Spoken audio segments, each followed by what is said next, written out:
Le 23 septembre 1995 à 18h, dans un somptueux appartement haussmannien, au 5e étage de l'avenue Foch dans le 6e arrondissement de Paris, un couple de septuagénaires s'est volatilisé sans laisser la moindre trace. La porte d'entrée était verrouillée de l'intérieur et l'appartement était impeccablement rangé. Portefeuille, téléphone portable, vêtements de sortie, tout était à sa place. C'est comme s'il s'était évaporé dans les airs.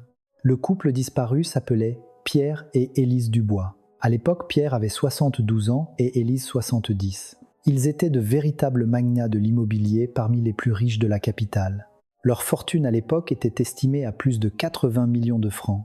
3 appartements dans le 16e, un immeuble commercial à Saint-Germain-des-Prés et une grande villa à Deauville en Normandie. La liste de leurs biens remplissait plus de 5 pages. Le couple Dubois avait 3 enfants. L'aînée Sophie avait alors 45 ans et était une dermatologue réputée avec son propre cabinet dans le 8e arrondissement. Le deuxième Mathieu, 42 ans, était cadre supérieur dans une grande société de bourse à La Défense. Le Benjamin Thomas, 39 ans, assistait son père dans ses affaires immobilières. Mais il y avait quelque chose d'étrange. Les 3 enfants ont tous déclaré n'avoir pas pu joindre leurs parents le jour de leur disparition. Pourtant, ils ont affirmé que jusqu'à la veille, leurs parents étaient en parfaite santé comme d'habitude. Le signalement de leur disparition n'a été fait que 2 jours plus tard, le 25 septembre. C'est le deuxième fils, Mathieu, qui a alerté la police après avoir trouvé la maison vide en leur rendant visite. Ma mère ne répondait pas au téléphone, alors je me suis inquiété et je suis passé. Il n'y avait personne à la maison, a-t-il déclaré. Lorsque la police est arrivée sur les lieux, l'état de l'appartement n'a fait qu'épaissir le mystère. Sur la table de la salle à manger, un petit déjeuner à moitié consommé était resté tel quel. Une soupière, du pain et quelques accompagnements étaient intacts. Mais curieusement, la vaisselle avait été faite et l'évier était propre. Le lit était fait et les vêtements dans l'armoire étaient soigneusement rangés. Dans la salle de bain, une serviette qui semblait avoir été utilisée le matin même était suspendue. Tout ressemblait à une scène de la vie quotidienne la plus banale. À une exception près, les maîtres des lieux avaient disparu. La police a immédiatement ouvert une enquête. Ils ont examiné les enregistrements des caméras de surveillance de l'immeuble, interrogé les voisins et recueilli les témoignages de la famille. Mais aucun indice n'a émergé. Le couple Dubois n'avait aucun problème de santé connu. Ils passaient des examens médicaux réguliers et leur routine quotidienne consistait en une promenade matinale au bois de Boulogne. Ils ne présentaient aucun symptôme de démence ou de perte de mémoire. Puis, 25 ans plus tard, en 2020, un événement stupéfiant s'est produit. La section Cold Case de la Brigade criminelle de Paris a décidé de rouvrir le dossier. Et ils ont découvert une lettre scellée dans le coffre-fort de Pierre Dubois à la Société Générale.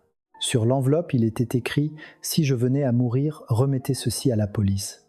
C'était l'écriture de Pierre Dubois. Au moment où cette lettre fut ouverte, la vérité cachée depuis 25 ans a commencé à éclater au grand jour. La cupidité, la trahison et l'horrible vérité d'un crime dissimulé sous le nom de famille. Aujourd'hui, je vais vous raconter cette histoire. La tragédie d'une famille déchirée par un héritage de 80 millions de francs et la vérité choquante révélée 25 ans plus tard. Avant de commencer un instant, abonnez-vous et aimez cette vidéo, cela nous aide énormément à vous raconter ces histoires. Et n'oubliez pas de nous dire de quelle région vous nous écoutez dans les commentaires. Je serai ravi de saluer chacun d'entre vous. Le 25 septembre 1995 à 11h du matin, suite à l'appel du deuxième fils Mathieu Dubois, les inspecteurs de la brigade criminelle se sont rendus au 5e étage de l'immeuble de l'avenue Foch. Dès qu'ils ont franchi la porte, les enquêteurs ont froncé les sourcils.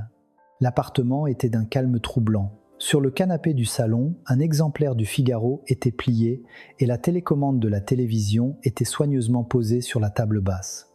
En entrant dans la cuisine, les inspecteurs furent encore plus perplexes. La table du petit déjeuner portait les traces d'un repas inachevé. Une cocotte était sur la cuisinière et 2 assiettes se trouvaient dans l'évier. Mais la vaisselle était propre. C'est étrange. La chambre, le lit était fait et les vêtements dans la penderie étaient à leur place. Sur la coiffeuse, les produits de beauté qu'Élise Dubois utilisait quotidiennement étaient intacts. Le plus étrange était l'entrée. Dans le placard à chaussures, toutes les paires de chaussures de sortie de Pierre et Élise Dubois étaient là. Baskets, escarpins, sandales. Même les chaussons qu'ils portaient à l'intérieur étaient soigneusement alignés dans l'entrée. « Alors il serait sorti pieds nus ?» demanda Mathieu d'une voix tremblante. La police a immédiatement procédé au relevé des empreintes digitales. La poignée de la porte d'entrée, les fenêtres, la rambarde du balcon, tout a été examiné. Mais aucune empreinte suspecte n'a été trouvée. Toutes appartenaient aux membres de la famille. L'examen des caméras de surveillance a commencé. Le concierge de l'immeuble a apporté les cassettes vidéo. Elles couvraient la période du 22 au 25 septembre, soit 4 jours d'enregistrement. Les inspecteurs se sont assis devant le moniteur et ont visionné les images. Ils ont vérifié les caméras du palier, du 5e étage du parking souterrain et de l'entrée principale de l'immeuble. C'est alors qu'ils ont fait une découverte surprenante. Le 23 septembre à Witwin Pierre et Élise Dubois ont été filmés prenant l'ascenseur pour descendre au rez-de-chaussée. Pierre portait un pantalon gris et une chemise blanche tandis qu'Élise portait une robe beige. « Regardez, on voit mes parents sortir » s'est exclamé Mathieu, mais il y avait un détail troublant. Le couple ne semblait pas porter de chaussures, ou plus précisément ils étaient en chaussons. Les pantoufles roses qu'Élise portait habituellement à la maison étaient clairement visibles à l'écran. « Ils sont sortis en chaussons » a répété l'inspecteur Rousseau. Le plus étrange est venu ensuite. La caméra du hall d'entrée a filmé le couple sortant de l'ascenseur, mais aucune image ne les montrait franchir la porte principale, ni descendre au parking souterrain. Attendez 1 minute. Alors ils sont quelque part au rez-de-chaussée, s'est demandé le concierge en penchant la tête. Les inspecteurs ont fouillé tout le rez-de-chaussée. La loge du concierge, le bureau du syndic, les locaux commerciaux et même les toilettes. Mais ils n'ont rien trouvé. Ce soir-là, l'équipe de la brigade criminelle a tenu une réunion d'urgence. Il fallait déterminer la nature de l'affaire. Une fugue volontaire, c'est une possibilité, a demandé un jeune inspecteur. Franchement, un couple de plus de 70 ans qui fugue en chaussons et les mains vides, ça vous semble crédible, a répondu l'inspecteur Rousseau en secouant la tête. Alors, un enlèvement. S'il s'agissait d'un enlèvement, il y aurait des traces. Des signes de lutte décrit un témoin. Mais il n'y a rien. La salle de réunion a été envahie par le silence. Tous pensaient la même chose. Ce n'était pas une simple affaire de disparition. Le 26 septembre, la police a intensifié ses investigations. La première chose qu'ils ont faite a été d'interroger la famille. Les statistiques montraient que 70% des affaires de disparition étaient liées à la famille. La fille aînée Sophie a été la première à être interrogée. Elle tenait son cabinet de dermatologie à Paris. On lui a demandé son emploi du temps pour le 23 septembre. J'étais à mon cabinet ce jour-là. J'ai eu des consultations de 9 à 18, a répondu Sophie calmement. Quand avez-vous parlé à vos parents pour la dernière fois ? Le 22 septembre au soir vers 21. J'ai appelé ma mère, elle m'a dit que tout allait bien. Le contenu de la conversation. Rien de spécial, juste pour prendre des nouvelles. Comment ils allaient s'ils avaient besoin de quelque chose, ce genre de choses ? L'alibi de Sophie était solide. 5 employés de son cabinet et 12 patients ont témoigné de sa présence ce jour-là. C'était au tour du deuxième fils Mathieu. Il travaillait comme cadre supérieur dans une société de bourse. Le 23 septembre, j'étais au bureau.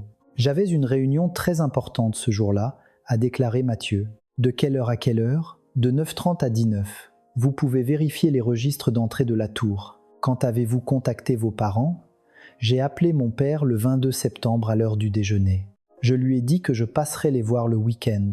L'alibi de Mathieu a également été confirmé.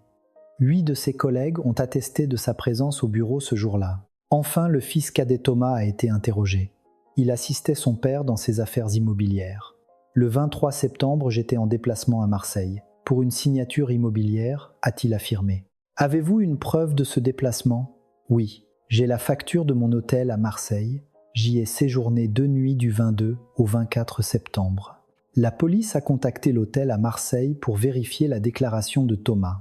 C'était l'hôtel Beauvau sur le Vieux-Port. L'hôtel a confirmé que M. Thomas Dubois s'était enregistré le 22 septembre à Quinzay et avait quitté l'établissement le 24 septembre à Onzay. Alors les 3 enfants ont des alibis en béton, murmura l'inspecteur Rousseau. Mais quelque chose le dérangeait. La police a décidé de creuser plus profondément. Ils ont commencé à examiner les relevés téléphoniques du couple Dubois. Le 22 septembre, Pierre Dubois a reçu un total de 7 appels. Le matin de son fils Mathieu, l'après-midi d'un ami de son club de golf et le soir de sa fille aînée Sophie. C'était similaire pour Élise. Un appel d'une amie de sa paroisse le matin d'une amie l'après-midi et de sa fille le soir. Mais un détail étrange a été découvert. Le 23 septembre à 2h35 du matin, un appel a été passé sur le portable de Pierre Dubois. L'appelant était son fils cadet Thomas. « Attendez, Thomas n'était-il pas en déplacement à Marseille ?» a demandé un inspecteur. « Exactement. Alors pourquoi appeler son père en pleine nuit ?» La police a de nouveau convoqué Thomas. Il fallait l'interroger sur cet appel nocturne. « Ah, ça. J'avais quelque chose à discuter avec mon père le lendemain, alors j'ai appelé pour lui laisser un message. Mais comme il n'a pas répondu, j'ai juste raccroché, » a répondu Thomas d'un ton détaché. À 2h35 du matin, oui. Je n'arrivais pas à dormir à l'hôtel, j'étais réveillé. Je regardais le port depuis ma fenêtre. Son explication semblait plausible, mais l'instinct des inspecteurs continuait de le suspecter. Pendant ce temps, une autre équipe d'enquêteurs interrogeait les voisins. Le palier du 5e étage comptait 4 appartements, y compris celui du couple Dubois. La voisine de palier Madame Lebrun, une femme au foyer de 48 ans, a témoigné avoir entendu un bruit étrange le matin du 23 septembre. « C'était vers 7h du matin. J'ai entendu un bruit dans le couloir, a-t-elle déclaré. Quel genre de bruit ? Un son sourd comme un grognement, comme si quelqu'un traînait quelque chose de lourd. Alors j'ai regardé par le judas de ma porte. Et qu'avez-vous vu ? Eh bien je ne sais pas trop. J'ai cru voir quelqu'un traîner un grand sac vers l'ascenseur, mais je n'ai pas bien vu. Combien de personnes y avait-il ? Une seule, je crois. C'était un homme de grande taille. Ce témoignage pouvait être un indice crucial. La police a immédiatement réexaminé les enregistrements de la caméra du couloir du 5e étage. Mais étrangement, la vidéo du 23 septembre entre 7 et 8 du matin manquait. Qu'est-ce que cela signifie ? A demandé l'inspecteur Rousseau au responsable de la maintenance. Je suis désolé. Il y a eu une panne du système ce jour-là. L'enregistrement n'a pas fonctionné pendant environ 1 heure. Juste à ce moment-là, oui, c'était une pure coïncidence. La police doutait qu'il s'agisse d'une coïncidence mais n'avait aucune preuve. Les employés de la maintenance ont tous déclaré avoir travaillé normalement. Le 27 septembre, un autre témoin s'est manifesté. C'était Maria Pinto, l'agent d'entretien du parking souterrain de l'immeuble, une dame de 65 ans. C'était le 23 septembre vers 7h30 du matin. Je nettoyais le parking au niveau négatif 3 et j'ai vu la voiture de M. Dubois sortir, a-t-elle raconté. La voiture de M. Dubois, vous parlez bien de celle de Pierre Dubois ? Oui, la grande Renault Safrane noire. Je me souviens même de la plaque d'immatriculation. C'était 1234 AB 75. La police a immédiatement vérifié le numéro de la plaque. Le témoignage de Maria Pinto était exact. C'était bien la Renault Safrane noire au nom de Pierre Dubois, immatriculée 1234 AB 75. Avez-vous vu qui conduisait ? Pas très bien. Les vitres étaient teintées, mais il y avait une personne au volant et une autre sur le siège passager. Et à l'arrière ? Ça, je n'ai pas vu. La voiture est passée vite. C'était un indice majeur. Cela signifiait que le couple Dubois était parti en voiture. Mais qui conduisait la police a immédiatement lancé un avis de recherche pour le véhicule. Le numéro de la plaque a été communiqué à tous les commissariats et péages de France. Renault Safrane noire 1234 AB 75. Signalé immédiatement s'y repérer. 2 jours plus tard, le 29 septembre à Quinzay, le téléphone a sonné. Le véhicule en question avait été retrouvé sur un parking public près du pont de Bir Hakeim au bord de la Seine. L'inspecteur Rousseau s'est immédiatement rendu sur place. Dans un coin du parking, la Safrane noire était garée. La carrosserie était couverte d'une épaisse couche de poussière. On dirait qu'elle est là depuis plusieurs jours, a commenté un agent de la police technique et scientifique. En ouvrant la portière, les policiers ont retenu leur souffle. L'intérieur de la voiture était impeccable, trop impeccable, comme si quelqu'un l'avait délibérément nettoyé. Relevez les empreintes, a ordonné Rousseau. L'analyse a révélé les empreintes de Pierre et Élise Dubois dans l'habitacle. Sur le volant, le levier de vitesse, les poignées de porte. Mais il y avait quelque chose d'étrange. Les empreintes d'autres personnes ont également été trouvées. À qui sont ces empreintes ? A demandé Rousseau. Il faudra vérifier. Je vais les passer dans la base de données. Quelques jours plus tard, les résultats sont tombés. Les empreintes appartenaient aux 3 enfants de Pierre Dubois. Celles de la fille aînée du 2e fils et du Benjamin ont été détectées un peu partout dans la voiture. Ce n'est pas surprenant, n'est-ce pas ? C'est leur famille, ils ont dû prendre la voiture ensemble, a fait remarquer un inspecteur. C'est vrai. Mais le problème, c'est que ces empreintes sont très récentes. Le laboratoire a dit qu'elles dataient de moins d'1 semaine. La police a de nouveau convoqué les 3 enfants. Il fallait les interroger sur les empreintes trouvées dans le véhicule. La fille aînée Sophie a été la première à être entendue. Elle était toujours aussi calme. Je suis allé chez mes parents le 20 et 1 septembre. J'ai fait un bref trajet dans la voiture de mon père à ce moment-là, a-t-elle dit. Où êtes-vous allé ? Au bon marché. Ma mère voulait s'acheter des vêtements, je l'ai accompagnée. Qui conduisait ? Mon père. J'étais assise à l'arrière. Le deuxième fils, Mathieu, a donné une réponse similaire. Il a dit avoir utilisé la voiture de ses parents le 20 septembre. Il était allé à la banque avec son père. Le fils cadet Thomas a eu une version légèrement différente. Il a déclaré être passé chez ses parents le matin du 22 septembre. Je suis passé leur dire au revoir avant de partir pour Marseille. J'ai emprunté les clés de la voiture de mon père un instant, a expliqué Thomas. Les clés de la voiture, pourquoi ? Ma voiture était en panne. Je l'avais laissée au garage. Je voulais prendre celle de mon père pour aller à Marseille, mais il a refusé. Alors j'ai fait réparer la mienne et je suis parti avec. Donc vous n'avez pas conduit la voiture de votre père ? Non, j'ai juste tenu les clés un instant avant de les lui rendre. Les déclarations des 3 enfants semblaient toutes cohérentes, mais l'inspecteur Rousseau n'était toujours pas convaincu. Il avait l'impression qu'il cachait quelque chose. La police a décidé de procéder à une expertise approfondie du véhicule. Le coffre, la banquette arrière, le plancher, tout a été passé au peigne fin. Il cherchait d'éventuelles traces de sang ou d'autres preuves. L'équipe scientifique a pulvérisé du luminol, un réactif qui devient bleu fluorescent en présence de sang. Mais il n'y a eu aucune réaction. Pas de traces de sang, a dit le chef de l'équipe. Et des fibres de vêtements par exemple, on en a trouvé quelques-unes. Il faudra les analyser pour en savoir plus. L'analyse des fibres prendrait 1 semaine. Entre-temps, pour trouver d'autres indices, la police a examiné les transactions financières du couple Dubois. Une découverte surprenante a été faite. Le 22 septembre à 16h, 20 000 francs ont été retirés du compte de Pierre Dubois. Depuis un distributeur automatique de la Société Générale dans le 16e, 20 000 francs, a répété l'inspecteur Rousseau. Oui, retirés en espèces sous forme de chèque de 1 000 francs. Et les caméras de surveillance. On a regardé, mais la personne portait une casquette enfoncée sur la tête, on ne voit pas son visage. C'était un homme d'environ 1,75 m. Pierre Dubois mesurait 1,65 m. C'était donc quelqu'un d'autre qui avait fait le retrait. Mais qui la police a demandé aux 3 enfants où ils se trouvaient le 22 septembre à Cizay. La fille aînée Sophie était en consultation à son cabinet. Le deuxième fils Mathieu était en réunion à son bureau. Le fils cadet Thomas était en route pour Marseille. En route pour Marseille, a demandé Rousseau. Oui, je suis parti de Paris à 15h et je suis arrivé à Marseille à 20h01. Vous pouvez vérifier les registres du péage sur l'autoroute. La police a vérifié les registres de péage. Le véhicule de Thomas avait bien passé le péage de Fleury-en-Bière sur l'A6 à 15h20. Il n'était donc pas à Paris à 6h. Alors ce n'est pas Thomas. Il était sur l'autoroute à ce moment-là. L'enquête s'enlisait de plus en plus. Il y avait beaucoup d'indices, mais aucune preuve décisive. Le couple Dubois avait disparu sans laisser de traces et les 3 enfants avaient tous des alibis.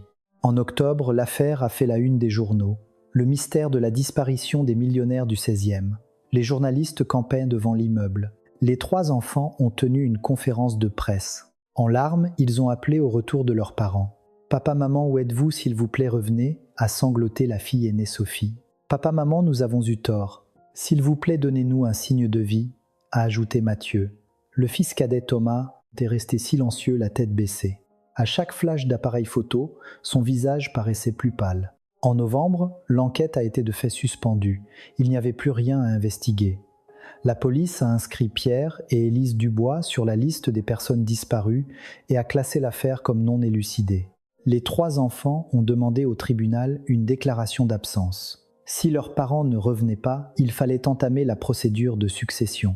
Le tribunal a prononcé la déclaration de décès 7 ans plus tard, en 2002. L'héritage de 80 millions de francs a été partagé équitablement entre les 3 enfants. Chacun a reçu environ 26 millions. La fille aînée a hérité de l'appartement de l'avenue Foch, le deuxième fils de l'immeuble commercial de Saint-Germain et le fils cadet de la villa de Deauville. L'affaire semblait tomber dans l'oubli. Les 3 enfants ont continué leur vie. La fille aînée a agrandi son cabinet, le deuxième fils est devenu directeur dans sa société et le fils cadet a développé l'entreprise immobilière. Mais la vérité ne disparaît jamais vraiment. 25 ans plus tard, elle allait refaire surface. Étaient-ils vraiment partis de leur plein gré? L'enquête initiale était dans une impasse. Un couple de personnes âgées disparues sans laisser de traces et 3 enfants qui commençaient à se soupçonner mutuellement dans une atmosphère de tension palpable. Mais dans le chapitre suivant, une preuve décisive transcendant 25 années fait son apparition. Que va-t-on découvrir partie 2? Le 15 mars 2020, une nouvelle équipe a été formée à la Brigade criminelle de Paris, une unité spéciale dédiée au cold case. Le chef de l'unité était le commissaire Antoine Lemaire. C'était un policier chevronné de 46 ans. À partir d'aujourd'hui, l'affaire que nous allons traiter est la disparition du couple Dubois dans le 16e en 1995, a annoncé le commissaire Lemaire à son équipe réunie dans la salle de briefing. Sur les murs, les documents de l'affaire étaient épinglés. Des photos de Pierre et Élise Dubois, les dépositions des 3 enfants, des photos de la scène de crime, des captures d'écran des caméras de surveillance. Une affaire qui date de 25 ans, pourquoi la rouvrir maintenant, a demandé un jeune inspecteur. Les récentes avancées en matière de police scientifique nous permettent de réexaminer des preuves qui n'ont pas pu être analysées à l'époque. L'analyse ADN, la criminalistique numérique, l'analyse des micro-indices, ces technologies ont fait d'énormes progrès. Le commissaire Lemaire a ouvert un dossier sur la table. C'était la liste des échantillons de fibres prélevés dans la voiture en 1995. À l'époque, l'équipe scientifique a prélevé 5 fragments de fibres dans le véhicule. Mais avec la technologie de 1995, il était impossible de les analyser correctement. Aujourd'hui, nous allons les réexaminer. Les membres de l'équipe ont hoché la tête. Mais tous pensaient la même chose. Une affaire vieille de 25 ans pouvait-elle vraiment être résolue? Le lendemain, l'équipe s'est rendue aux archives des scellés, un espace froid et sombre situé au sous-sol. Un archiviste a vérifié le numéro de dossier et a sorti une boîte. Dossier 1995 à 3456, affaire de disparition du 16e. Pièce à conviction, a-t-il annoncé. En ouvrant la boîte, des scellés dans des sacs en plastique sont apparus, des échantillons de fibres, des fiches d'empreintes, des négatifs photos et une petite enveloppe. Qu'est-ce que c'est? A demandé le commissaire Lemaire en soulevant l'enveloppe. Sur l'enveloppe, il était écrit « Clé du coffre-fort de Pierre Dubois, Société Générale », trouvé au domicile le 5 octobre 1995. Un coffre-fort, ce n'est pas mentionné dans le dossier d'enquête initiale, a fait remarquer un inspecteur perplexe. Il faut vérifier, découvrez de quelle agence il s'agit. 2 jours plus tard, la réponse est arrivée. C'était un coffre à l'agence principale de la Société Générale. Un coffre que Pierre Dubois louait depuis 1992. Il a payé la location pendant 28 ans, par prélèvement automatique, a rapporté un inspecteur. Qui payait? C'était prélevé automatiquement sur le compte de M. Dubois. Comme il y avait encore de l'argent sur le compte après sa disparition, les prélèvements ont continué. Le commissaire Lemaire a immédiatement contacté la banque. Il fallait ouvrir ce coffre. Muni d'un mandat du juge, il s'est rendu à la banque. Le 20 mars 2020, 10 du matin, dans la salle des coffres de la Société Générale. Un employé de la banque s'est arrêté devant le coffre numéro 237. Ce coffre n'a pas été ouvert depuis 28 ans, a-t-il précisé. Il a tourné la clé et avec un déclic, la porte du coffre s'est ouverte. À l'intérieur se trouvait une chemise de documents et une enveloppe. Le commissaire Lemaire a enfilé des gants et a délicatement sorti l'enveloppe. Elle était jaunie par le temps, toujours scellée. Sur le devant, il était écrit « Si je venais à mourir, remettez ceci à la police. Pierre Dubois ». L'écriture était tremblante comme si elle avait été écrite d'une main mal assurée. « On peut l'ouvrir ?» a demandé un inspecteur. « Prenez des photos d'abord et relevez les empreintes. » L'équipe scientifique a examiné l'enveloppe avec soin. 2 empreintes ont été détectées, celles de Pierre et Élise Dubois. « Ouvrons-la maintenant » a dit le commissaire Lemaire. En déchirant délicatement l'enveloppe, 3 feuilles de papier sont apparues, écrites à l'encre au stylo plume. Il a déplié la première page. 22 septembre 1995. Moi, Pierre Dubois, je laisse cette lettre.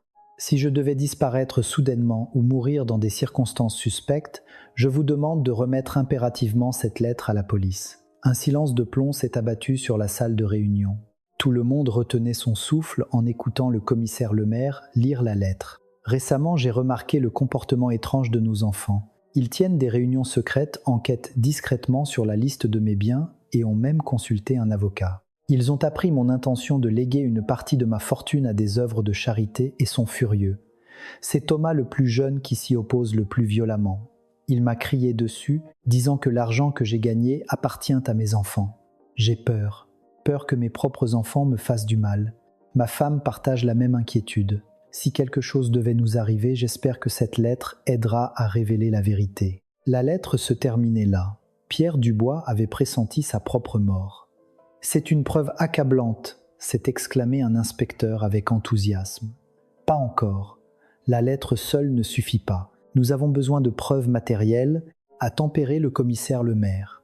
L'équipe spéciale est immédiatement passée à l'action. En se basant sur le contenu de la lettre, ils ont recommencé à enquêter sur les agissements des 3 enfants en 1995. La première chose qu'ils ont vérifiée, ce sont les relevés téléphoniques. Ils ont demandé les archives de l'opérateur de l'époque. Heureusement, elles n'avaient pas encore été supprimées. L'analyse a révélé un fait stupéfiant. Le 20 et 1 septembre, les 3 frères et sœurs s'étaient appelés 17 fois au total. Les conversations étaient longues, allant de 10 à 30 minutes. Cela prouve qu'ils ont comploté quelque chose, non ? A dit un inspecteur. C'est très probable, mais ce n'est pas suffisant. Nous n'avons pas l'enregistrement de leur conversation. Ensuite, ils ont examiné les transactions financières. Les 20 000 francs retirés le 22 septembre à 16 heures. Où était passé cet argent ? L'équipe a de nouveau analysé la vidéo du distributeur. La qualité de 1995 était médiocre, mais ils ont utilisé un logiciel de restauration d'images de pointe. Taille environ 1,75 m, corpulence moyenne droitier, a déclaré l'expert en analyse vidéo. Et ses vêtements ? Veste noire Jean. Et il porte une casquette de baseball. Ses chaussures ? Des baskets blanches. On dirait des Nike Air Max. Ils ont vérifié la taille des 3 enfants en 1995. Sophie 1,60 m, Mathieu 1,60 m 18, Thomas 1,60 m 6. Il est très probable que ce soit Mathieu ou Thomas, a murmuré le commissaire Lemaire. Le 1er avril 2020, l'équipe a sollicité l'aide du laboratoire central de la préfecture de police pour réanalyser les échantillons de fibres prélevés dans la voiture en 1995. Le docteur Hélène Marchal du département d'analyse des fibres a reçu les échantillons. C'était une scientifique chevronnée d'une 50aine d'années. Des échantillons vieux de 25 ans. Il faut voir s'ils sont encore en bon état, a-t-elle dit. 1 semaine plus tard, les résultats sont arrivés. Le docteur Marchal a convoqué l'équipe au laboratoire. Nous avons des résultats intéressants, a-t-elle dit en s'asseyant devant son microscope. Sur l'écran, un fragment de fibre était grossi. C'était une fibre de tapis rouge. Cette fibre est très particulière. Ce n'est pas une fibre de tapis ordinaire. C'est un mélange spécial de polyester et de nylon dans un ratio de 3:7. Une fibre spéciale, oui. C'est un tapis italien haut de gamme importé en France au début des années 90, spécialement pour les villas de luxe. La production était très limitée. Moins d'une centaine ont dû être vendus dans tout le pays. Les yeux du commissaire Lemaire se sont illuminés. Peut-on retrouver les registres d'importation ? C'est possible. Les douanes devraient avoir conservé ces archives. 2 jours plus tard, les données des douanes sont arrivées. Entre 1992 et 1995, il y avait eu 73 importations de ce tapis. L'équipe a examiné la liste des acheteurs. La plupart étaient de riches résidents de la région parisienne. Et sur cette liste, un nom familier est apparu. Sophie Dubois. Achat en mai 1993. Lieu d'installation Deauville-Calvados. Un inspecteur a cessé de lire. Deauville, la villa de Pierre Dubois était à Deauville, n'est-ce pas ? A dit un autre. Non, c'est une autre adresse. La villa de Pierre Dubois était sur une autre commune. Celle-ci est ailleurs. Le commissaire Lemaire a immédiatement consulté le cadastre. Le propriétaire de l'adresse en question à Deauville était le mari de Sophie Vincent Leroy. Le couple Leroy possédait donc une villa, et ils y avaient installé ce tapis italien. Alors le couple Dubois est allé dans cette villa. C'est fort probable, mais il faut le prouver. L'équipe s'est immédiatement rendue à Deauville. Le 10 avril 2020 14 devant une villa à Deauville. La villa était isolée au milieu des bois. Il n'y avait presque aucune autre maison aux alentours. La cachette parfaite. Qui est le propriétaire actuel ? A demandé le maire. Elle a été vendue à un tiers en 2010. Elle appartient maintenant à un homme d'affaires nommé Jean-Claude Martin. La police a contacté le propriétaire actuel. Martin a accepté de coopérer volontiers. Il n'utilisait presque jamais la villa. En ouvrant la porte, une odeur de renfermé s'est échappée. Une épaisse couche de poussière recouvrait tout. Sur le sol du salon, le tapis rouge était toujours là 28 ans après. « C'est bien ce tapis ?» a demandé le commissaire Lemaire au docteur Marchal. Le docteur Marchal a prélevé un échantillon du tapis. Elle l'a examiné avec un microscope portable. C'est bien lui, identique à la fibre trouvée dans la voiture. Alors le couple Dubois est venu dans cette villa. L'équipe scientifique a commencé à fouiller la villa de fond en comble. Le salon, les chambres, la cuisine, la salle de bain, tout a été examiné. En descendant les escaliers de la cave, l'odeur de renfermé s'est intensifiée. La cave servait de débarras. De vieux meubles et des cartons s'y entassaient. Préparer le luminol a ordonné Lemaire. Un technicien a pulvérisé le réactif sur le sol de la cave. En éteignant la lumière, une scène stupéfiante est apparue. Un coin du sol a commencé à briller d'une lueur bleue. C'était une réaction positive au sang. « Il y a du sang » a crié un technicien. Le commissaire Lemaire s'est agenouillé pour examiner le sol de plus près. Le sang s'était infiltré profondément dans les interstices du carrelage, un endroit où il était impossible de le nettoyer complètement. Prélever des échantillons. On va demander une analyse ADN. Le lendemain, une découverte encore plus choquante a été faite. En inspectant la fosse septique derrière la villa, des fragments d'os ont été trouvés. « On dirait des os humains », a dit un technicien avec précaution. Ils ont été envoyés d'urgence au laboratoire. Un expert en anthropologie judiciaire a examiné les os. C'est un fragment de fémur humain. L'âge est estimé entre 60 et 70 ans de sexe masculin. Une analyse ADN est-elle possible ? On va essayer. Même après 25 ans, de l'ADN peut subsister dans les os. Une semaine plus tard, les résultats sont arrivés. Un appel urgent du laboratoire. Nous avons une correspondance ADN. C'est bien Pierre Dubois. La salle de réunion de l'équipe a été secouée par un frisson. Ils avaient enfin la preuve décisive. Il faut continuer. Nous devons trouver les restes d'Élise Dubois, a dit Lemaire.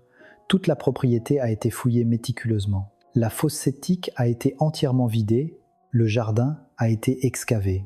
Et finalement, d'autres restes ont été découverts dissimulés dans un mur derrière une penderie de chambre. L'analyse ADN a confirmé qu'il s'agissait d'Élise Dubois. Le 20 avril 2020, le commissaire Lemaire a convoqué une réunion d'urgence. Nous avons maintenant des preuves irréfutables. Pierre et Élise Dubois ont été assassinés. Et le lieu du crime est la villa du couple Leroy. On arrête Sophie ? A demandé un inspecteur. Pas encore. Nous devons vérifier s'il y a des complices. Il est très probable que les 3 enfants soient impliqués. L'équipe a de nouveau enquêté en détail sur l'emploi du temps des 3 enfants le 23 septembre 1995. Ils ont commencé à vérifier leurs alibis un par un. Ils ont commencé par réexaminer l'alibi de la fille aînée Sophie. Elle prétendait avoir été en consultation à son cabinet le 23 septembre. L'équipe a retrouvé la trace des employés du cabinet de l'époque. 25 ans avaient passé, mais quelques-uns étaient encore joignables. Le 23 septembre, je ne m'en souviens pas. C'était il y a 25 ans, a dit une ancienne infirmière. Y a-t-il encore des dossiers de consultation de cette époque ? Il faudrait demander au cabinet.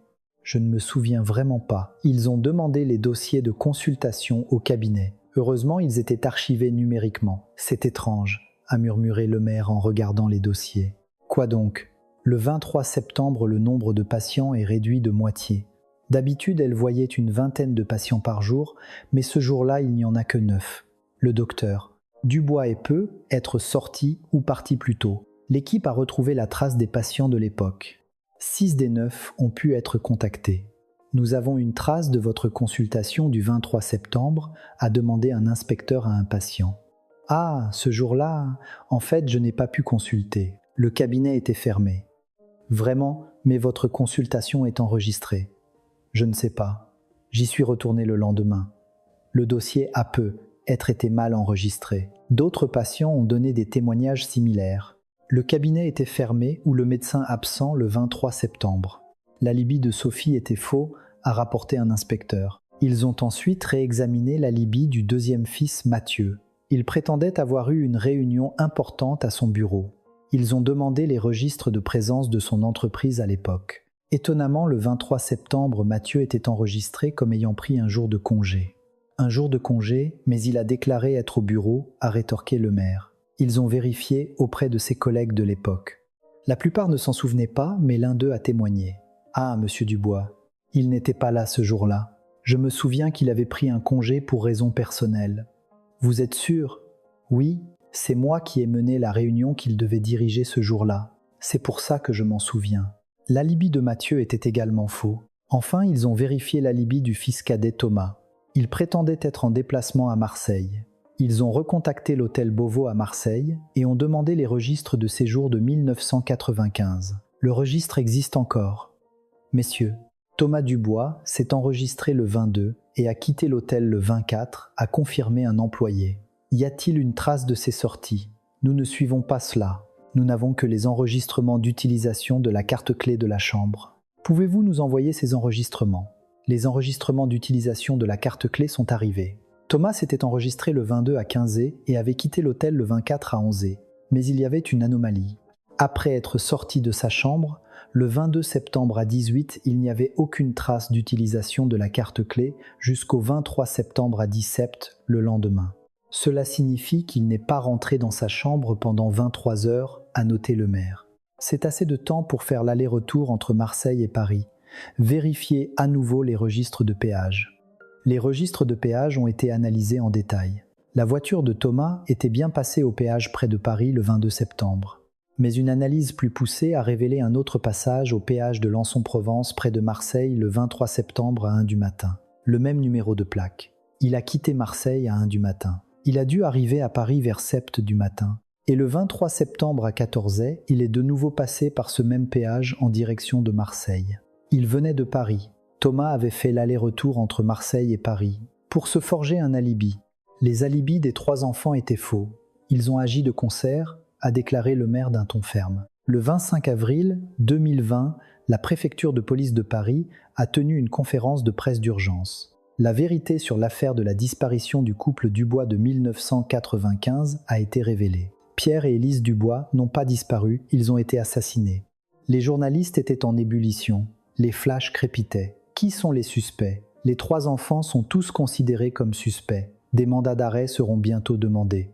Le lendemain, à 6h du matin, la police est passée à l'action simultanément. Au domicile de la fille aînée Sophie, à l'appartement du 2e fils Mathieu et à la villa du fils cadet Thomas. Vous êtes en état d'arrestation pour meurtre. Les 3 enfants menottés ont été embarqués dans des voitures de police. 25 ans plus tard, la vérité éclatait enfin. Au commissariat, ils ont été interrogés séparément. Au début, ils ont tous nié. « Je n'ai pas tué mes parents », a crié Sophie. « Moi non plus, je suis innocent », a protesté Mathieu. « Apportez des preuves, j'étais à Marseille ce jour-là », a hurlé Thomas. Mais la police a présenté les preuves une par une. Les restes trouvés dans la villa, la correspondance ADN, l'analyse des fibres du tapis, les faux alibis et la lettre de Pierre Dubois. Les preuves étaient accablantes. Les 3 enfants ont commencé à perdre leurs moyens. Et finalement, le premier à parler fut le fils cadet Thomas. « D'accord, je vais parler. Mais ce n'est pas seulement ma faute. Nous l'avons fait tous les 3 ensemble. À qui appartenait le sang ? Les fragments de la vérité enfouis depuis 25 ans commençaient à refaire surface. La cupidité et la trahison cachées sous le nom de famille. Mais ce n'est pas encore la fin. Dans le prochain chapitre, toutes les pièces du puzzle s'assembleront. Qui est le véritable coupable ? Que s'est-il réellement passé dans cette villa ce jour-là ? Partie 3, le 27 avril 2026 dans la salle d'interrogatoire principale de la brigade criminelle. Le fils cadet Thomas Dubois était assis là. Son visage était livide, ses mains tremblaient. « Racontez-moi tout depuis le début. » À partir du 22 septembre 1995, a dit le commissaire Lemaire d'une voix calme. Thomas est resté silencieux un long moment. Puis il a poussé un profond soupir et a commencé à parler. C'était début septembre cette année-là. Mon père nous a convoqués tous les 3, dans son appartement de l'avenue Foch. De quoi vous a-t-il parlé ? Mon père a annoncé qu'il allait faire don de la moitié de sa fortune à des œuvres de charité, une fondation pour l'enfance et une maison de retraite. Il a dit que nous n'aurions qu'à nous partager la moitié restante. La voix de Thomas tremblait. Nous étions sous le choc. Donner 40 millions de francs sur 80, notre part ne serait plus que de 13 millions chacun. 13 millions, ce n'est pas une petite somme. Non, nous avons passé notre vie à aider mon père dans ses affaires. Surtout moi, j'ai travaillé pour lui pendant 20 ans, et il voulait donner la moitié à des étrangers, c'était impensable. Le visage de Thomas s'est crispé. La colère de ce jour, 25 ans plus tôt, semblait remonter à la surface. Ce soir-là, nous nous sommes retrouvés tous les trois, dans un café près de la gare Saint-Lazare. Ma sœur et mon frère ont été les premiers à le proposer. Proposer de convaincre votre père, oui, de le faire renoncer à son projet de donation. Nous avons essayé de le convaincre pendant 1 semaine. Nous l'appelions tous les jours, nous allions le voir, nous le supplions. Mais mon père est resté inflexible. Et alors, le 21 septembre, nous nous sommes revus, cette fois, dans le bureau de mon frère. C'est là que ma sœur a dit qu'il fallait une méthode plus radicale. Le commissaire Lemaire a vérifié son enregistreur. Chaque mot était consigné. Quelle était cette méthode radicale? Thomas a fermé les yeux. Il semblait avoir du mal à prononcer les mots suivants. Ma sœur a dit qu'il fallait qu'un accident arrive à notre père avant qu'il ne signe les papiers de la donation. Un accident, oui. Ma sœur est médecin, vous savez. Elle s'y connaît en médicaments. Elle a dit qu'une surdose de somnifères pourrait faire croire à une mort naturelle. Un silence glacial a envahi la salle d'interrogatoire. Le commissaire Lemaire a gardé son calme et a continué à poser ses questions. Alors vous avez élaboré un plan? Oui. Nous avons décidé d'agir dans la nuit du 22 septembre, en emmenant nos parents dans la villa de ma sœur à Deauville. Comment les avez-vous emmenés? Je suis passé chez mes parents l'après-midi du 22, sous prétexte de leur dire au revoir avant mon départ pour Marseille. C'est à ce moment-là que j'ai copié la clé de la voiture de mon père. La clé de la voiture? Oui, avec un copieur de clés que j'avais préparé. Ça n'a même pas pris 5 minutes. Mon père était aux toilettes et ma mère préparait des fruits dans la cuisine. La voix de Thomas se faisait de plus en plus faible. Ce soir-là, je suis parti pour Marseille.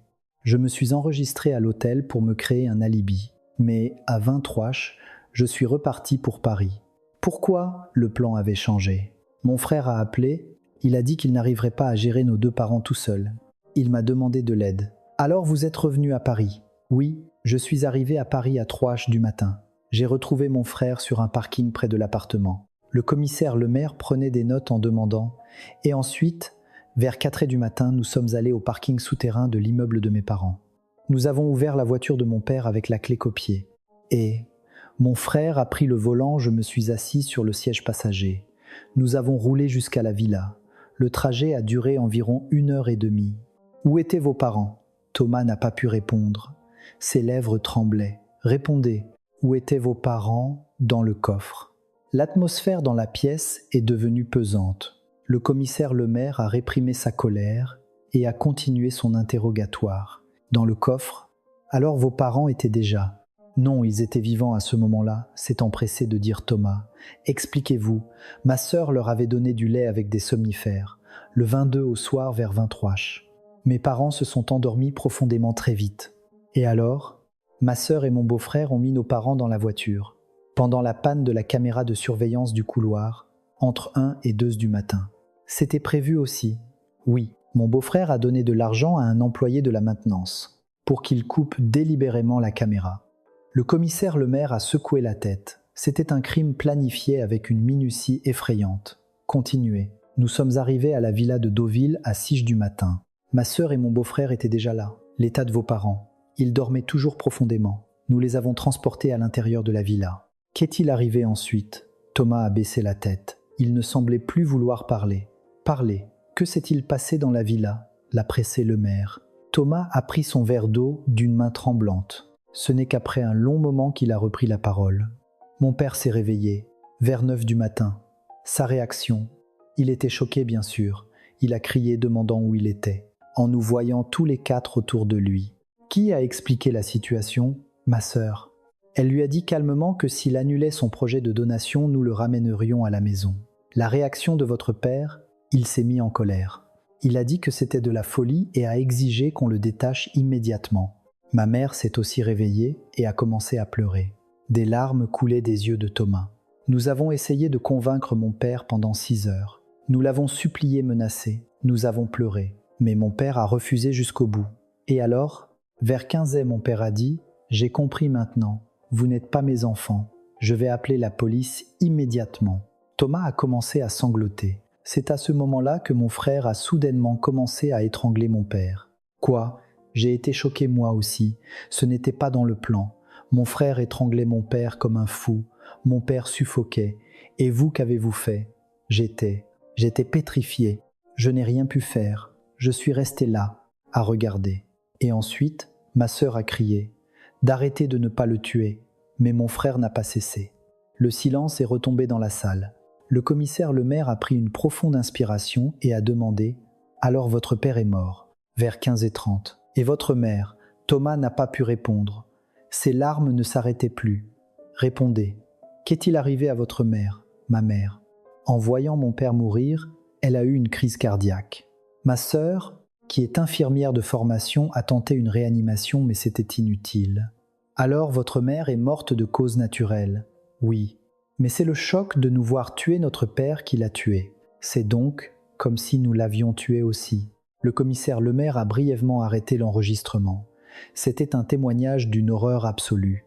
Qu'avez-vous fait ensuite ? Nous étions en état de panique. Nous ne savions pas quoi faire. C'est mon beau-frère qui a repris ses esprits. Il a dit qu'on ne pouvait plus faire marche arrière et qu'il fallait effacer toutes les traces. Comment vous êtes-vous débarrassé des corps ? C'est mon beau-frère qui a tout dirigé. Il dirigeait une entreprise de construction. Il savait comment faire disparaître un corps. Thomas a continué la tête toujours baissée. Nous avons découpé les corps dans la cave. Une partie a été jetée dans la fosse septique, une autre cachée dans le mur. Combien de temps cela a-t-il pris ? Toute la nuit, jusqu'à 5 du matin. Ensuite, nous avons nettoyé la villa de fond en comble. Nous voulions changer le tapis, mais nous n'avions pas le temps, alors nous l'avons laissé. Et la voiture ? J'ai conduit la voiture de mon père jusqu'au parking près de la Seine et je l'y ai laissée. Je suis revenu avec la voiture de mon frère, le matin du 23 septembre. Oui, et je suis immédiatement retourné à Marseille pour compléter mon alibi. Le commissaire Lemaire a synthétisé la déposition de Thomas. Toutes les pièces du puzzle s'emboîtaient. Quel accord aviez-vous passé avec vos frères et sœurs ? Le 25 septembre, nous nous sommes revus. Nous avons juré de garder le secret absolu, de nous protéger les uns les autres. Un secret bien gardé pendant 25 ans, oui. Mais parfois je faisais des cauchemars. Mes parents apparaissaient et me demandaient pourquoi j'avais fait ça. La déposition de Thomas était terminée. Le commissaire Lemaire s'est dirigé vers une autre salle d'interrogatoire. Le deuxième fils Mathieu y était interrogé. Il n'y est toujours. Thomas a tout avoué, y compris le fait que vous avez personnellement étranglé votre père, a dit Lemaire. Le visage de Mathieu est devenu blanc comme un linge. Ce n'est pas. Ne cherchez pas d'excuses. Nous savons déjà tout. Mathieu a baissé la tête. D'une voix tremblante, il a dit « Je ne voulais vraiment pas le tuer. Je voulais juste le menacer. » Mais il n'arrêtait pas de se débattre et j'ai perdu la tête un instant. Vous regrettez, je regrette chaque jour. Mais on ne peut pas revenir en arrière, n'est-ce pas ? Le mal est fait. La fille aînée Sophie a finalement avoué elle aussi. Elle était le cerveau de l'opération. Tout était mon idée. C'est moi qui ai préparé les somnifères et la villa était la mienne, a-t-elle déclaré d'un ton neutre. Vous ne regrettez pas ? Si, je regrette. Mais à l'époque, j'étais désespéré. Je ne pouvais pas laisser s'envoler 40 millions de francs. L'argent était plus important que la vie de vos parents. Sophie n'a pas répondu. Aucune émotion ne se lisait sur son visage. Le 1er mai 2020, le parquet a mis en examen les 3 enfants pour assassinat et recel de cadavres. Le beau-frère Vincent Leroy a également été mis en examen pour complicité. Le procès s'est ouvert en juillet 2020, à la cour d'assises de Paris. La salle d'audience était comble chaque jour. Le procureur a présenté les preuves avec méticulosité. Les analyses ADN des ossements, le rapport d'expertise des fibres, les relevés téléphoniques, les transactions financières et la lettre de Pierre Dubois. Les accusés ont commis un meurtre planifié avec soin pour s'approprier la fortune de leurs parents. Il s'agit d'un parricide, ce qui constitue une circonstance aggravante majeure, a déclaré le procureur d'une voix forte. Les avocats de la défense ont plaidé pour la clémence. Ils ont soutenu qu'il s'agissait d'un crime impulsif et non prémédité. L'accusé Mathieu Dubois a momentanément perdu la raison. Il était habituellement un fils dévoué et n'avait aucune intention de tuer ses parents, a plaidé son avocat, mais la cour est restée inflexible. Le fait que les accusés aient planifié leur crime pendant plus d'une semaine, créé des alibis et préparé les instruments du crime est la preuve évidente de la préméditation, a statué le président de la cour. Les témoignages se sont succédés. Les témoins de 1995, les experts de la police scientifique, les chercheurs du laboratoire se sont présentés à la barre. Le témoignage de l'anthropologue judiciaire a été particulièrement choquant. L'état des ossements indique que les victimes ont été démembrées immédiatement après leur mort. Des outils très sophistiqués ont été utilisés, a-t-il déclaré. Des murmures d'horreur ont parcouru la salle. C'était un crime d'une cruauté inouïe. Le 15 janvier 2020, le verdict de première instance a été rendu. Une tension insoutenable régnait dans la salle d'audience. Le président a commencé à lire le jugement. L'accusé Sophie Dubois, l'accusé Mathieu Dubois et l'accusé Thomas Dubois sont des parricides qui ont assassiné leurs propres parents et dissimulé leur corps. Les accusés ont minutieusement planifié leur crime par cupidité et ont dissimulé la vérité pendant 25 ans. C'est un crime d'une barbarie absolue qui bafoue toutes les valeurs humaines et qui mérite la sanction la plus sévère. Le président a marqué une pause avant de prononcer la sentence. L'accusée Sophie Dubois est condamnée à la réclusion criminelle à perpétuité. L'accusé Mathieu Dubois est condamné à la réclusion criminelle à perpétuité. L'accusé Thomas Dubois est condamné à la réclusion criminelle à perpétuité. L'accusé Vincent Leroy est condamné à 20 ans de réclusion criminelle. Des applaudissements ont éclaté dans la salle. C'était le moment où la justice était rendue. Les 3 enfants ont fait appel, mais leur pourvoi a été rejeté. En août 2020, la Cour de cassation a confirmé les peines. Ils ont été incarcérés. Condamnés à perpétuité, ils passeront le reste de leur vie en prison. Après son incarcération, Thomas aurait confié à un conseiller pénitentiaire « Chaque nuit, mes parents apparaissent dans mes rêves. Ils me demandent pourquoi j'ai fait ça. Je ne peux pas leur répondre. Il n'y a aucune excuse. Pourquoi l'argent? Pourquoi 80 millions? Pourquoi ai-je tué mes parents? Maintenant, même pour 100 millions, je ne pourrai jamais les revoir. » Sophie serait restée froide et distante. Même en prison, elle continue de clamer son innocence et préparer une demande de révision de son procès. Mathieu suivrait un traitement psychiatrique. Il souffrirait de dépression sévère et d'insomnie chronique. En septembre 2020, des funérailles communes pour Pierre et Élise Dubois ont eu lieu, 26 ans après le signalement de leur disparition. Des parents et des amis y ont assisté. Mais les 3 enfants n'ont pas pu venir. Ils étaient enfermés dans leur cellule. Pierre et Lise reposaient enfin en paix. Justice a été faite à sangloter le frère de Pierre Dubois devant leur portrait. Leurs restes ont été placés dans un columbarium en région parisienne. 25 ans plus tard, ils pouvaient enfin réapparaître au grand jour. La fortune de 80 millions de francs laissée par Pierre Dubois a été par décision de justice entièrement léguée à des œuvres de charité. 40 millions à une fondation pour l'enfance et 40 millions à une maison de retraite. Ironiquement, le vœu de Pierre Dubois s'est réalisé 26 ans plus tard. Nous sommes heureux que la volonté du défunt soit respectée. Cet argent sera utilisé précieusement pour aider les enfants et les personnes âgées défavorisées, a déclaré le président de la Fondation pour l'enfance. L'affaire s'est ainsi terminée, mais elle est restée longtemps dans les mémoires. La cupidité cachée sous le nom de famille, les valeurs humaines balayées par l'argent et la vérité révélée après 25 ans. Cette affaire nous interroge: qu'est-ce qui est vraiment précieux? L'argent ou la famille? Le couple Dubois faisait confiance à ses enfants. Ils n'auraient jamais imaginé que leurs propres enfants leur feraient du mal. Mais la cupidité a transformé même les personnes les plus proches en monstres. On dit que le sang est plus épais que l'eau. Mais cette affaire a prouvé que face à la cupidité, le sang est la première chose à être trahie. La vérité attendue pendant 25 ans a enfin éclaté. Un couple de personnes âgées tuées par la main de leurs enfants. La dernière lettre qu'ils ont laissée est finalement devenue la preuve qui a condamné leurs propres enfants. Ayant perdu ce qui est plus précieux que l'argent, ils passeront désormais le reste de leur vie en prison, rongés par les remords. Le 23 septembre 1995 à Paris, dans le 16e arrondissement, un couple de septuagénaires a disparu sans laisser de traces. La police a classé l'affaire et le monde les a oubliés. Mais la vérité ne disparaît jamais. Elle était simplement enfouie profondément sous terre pendant 25 ans. En 2020, grâce au progrès de la police scientifique et à la persévérance des enquêteurs, la vérité a refait surface. Les assassins de Pierre et Élise Dubois n'étaient pas des inconnus. C'étaient leurs 3 enfants qu'ils avaient aimés et en qui ils avaient eu confiance toute leur vie. La fille aînée, le 2e fils, le Benjamin.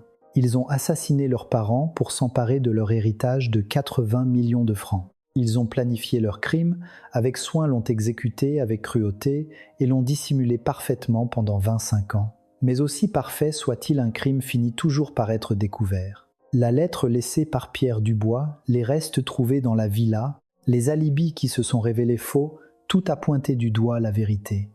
En 2020, les 3 enfants ont été condamnés à la réclusion criminelle à perpétuité. Ils passeront le reste de leur vie en prison.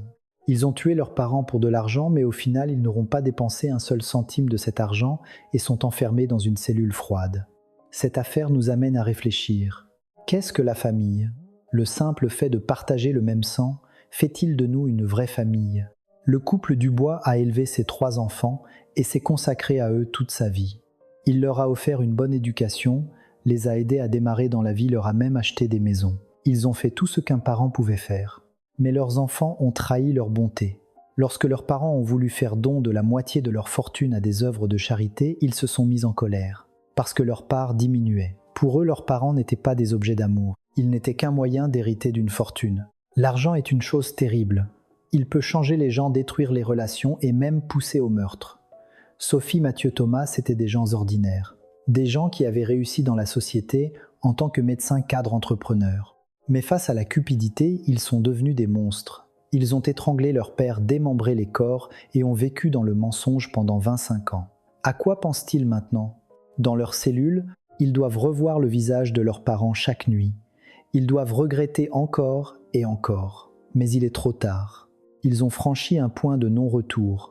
Dans la dernière lettre laissée par Pierre Dubois, il y aurait eu ce passage « Mes enfants, l'argent est-il si important ?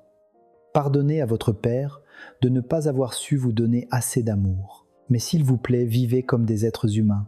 Ne devenez pas des monstres. » C'était le dernier souhait d'un père, mais ses enfants sont finalement devenus des monstres. Cette affaire est un avertissement pour tous les parents, pour tous les enfants.